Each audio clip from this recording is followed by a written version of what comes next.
अशोक खरात एक जो भी खरात है यह महार जाति का है जिससे अंबेडकर थे। कुणीतरी एमपीत बसून टाकला गुदगुल्या केल्या ना तरी मरून जाशील.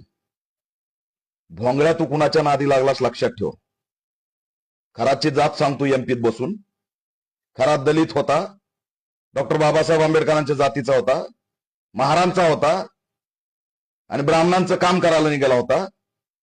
अरे लाज वाटली पाहिजे यार. कशाचं बनलेलं रे तू? तोंडातून पाडलेली अवलाद. तुला भोंगळा करून बी काय फायदा नाही. तुझी अवलाद तोंडातून पडलेली आहे. हे तूच लिहितो, तूच बोलतो. तोंडातून कसा पाडला ह्याचं उत्तर दे.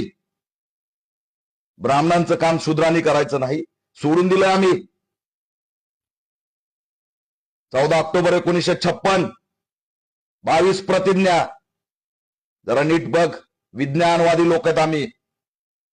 खरातची जात तुला तिथं एमपीत बसून कळाली? खरातची जात तुला सांगायची? तुला महाराष्ट्रातून कोणी फोन केला होता? कोण तो गांडू आहे महाराष्ट्रातला? कोण तो हरामखोर आहे? त्यांनी इथं तुला जी जात सांगितली आणि व्हिडिओ बनवायला लावला तो महाराष्ट्रातला कोण आहे? देवेंद्र फडणवीस.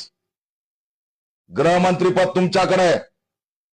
याद राखा, या जर भोंगळ्याला अॅट्रॉसिटी ऍक्ट अंतर्गत कारवाई करून जर महाराष्ट्रात आणलं नाही तर याचे परिणाम तुम्हाला भोगावे लागतील. आरएसएस मनुवाद्यांशिवाय या हरामखोराला फोन गेलेला नाही. महाराष्ट्रातून याला कुणी फोन केला याचा व्हीडीआर सीडीआर चेक करा. बाबासाहेबांचा फोटो जाळणारी ह्याच अवलादीत, बाबासाहेबांनी संविधान नाही लिहिलं म्हणणारी हीच अवलाद आहे. स्वरूप आनंद. कसला आनंद आला रे तू? कसला आलाय स्वरूप? कुठं कुठं बाहेर निघला स्वरूप आहे तू. तू आज महाराष्ट्रात पाहिजे होता, भोंगळा करून आणला असता. गांडीवर फटके दिले असते तुझ्या. तू चुकीच्या लोकांच्या नादी लागलास. सर्व कार्यकर्त्यांना महाराष्ट्रात आवाहन करतोय, पोलीस स्टेशनला जा आणि याच्यावरती अॅट्रॉसिटी ऍक्ट अंतर्गत तक्रारी द्या. आणि कोणी पोलिसांनी तक्रार नाही घेतली तर फोन करा. त्या पोलिसांना सुद्धा मी इशारा देतोय. हा व्हिडिओ बघितल्यावर तुमच्या सुद्धा तळपायाची आग मस्तकाला गेली पाहिजे. डॉक्टर बाबासाहेब आंबेडकरांचं नाव, त्यांच्या जातीचं नाव.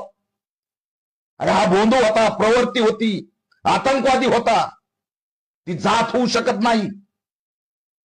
या प्रवृत्तीची जात तुला एमपीत बसून कळाली? कुणी फोन केला महाराष्ट्रातून? हा खरात दलित नाहीये, हा खरात बौद्ध नाहीये, हा खरात आंबेडकरी